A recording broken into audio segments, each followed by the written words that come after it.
Hello, এ কুলসুম, তোর কি কোনো হিতের জ্ঞান আছে? তোর কি ভিতরে মনুষ্যত্ববোধ আছে? হ্যাঁ, না গলিয়ে খাইয়ে লাইছো। এখন এই যে কলার গরু সব দিয়ে যে গেছো, হ্যাঁ, এই গরু তিনটা হন্সি মানে লই গেছে, কুতিছে মর্দারে কইছে।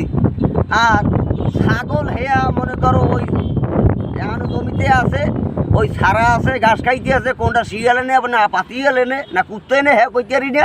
এখন কি হর মুখ, হ্যাঁ, তোর আর কথা একটা সময় তুই এখন ওদিকে কোলার ওই যে ধানগুলা এগুলো মনে করো যাইতেছে লইয়া মানে লই যেতে আমার মাঝে মাথা আমি লড়তে পারি না। তুই কি শুরু করতো কি কদি? আই এই একটু ধরে কদি আবার একটু ক। হ্যাঁ, মুই থাকবো তো মোর তো বাড়ি, মোর জায়গা, মোর বাপের প্রত্যেক সম্পত্তি, মোর মোর চারপাশ করে খাই দিবি না? তুই কইছে কই কদি আবি না? তুই আয় বাড়ি আয়, তোর বাপের লইয়ে তাই আয়। কারণ তোর বাপে যে তোর জন্ম যে কচু খেতে মনে হয়, বুঝলো? নাইলে এরম হয় না। নাইলে তোর মোর যে সম্পত্তি আছে তুই আজীবন লাইটি সাইডি খাইতে পারবি, বুঝলো? বাইতে পারছি, বোঝো না কিছু? হ্যাঁ হ্যাঁ, কি কও? তুই আয় তোর বাপের লইয়া, তোর বাপ পাড়ার লই যাই, বুঝলো? লইয়াই তার তোর আমি তালাক দেবো কাল। কাল সমাজ তোর মাতার লইয়ে তার বমু, সমাজে মাতার লইয়ে তার বমু, তোর লাইতি হেলাবো।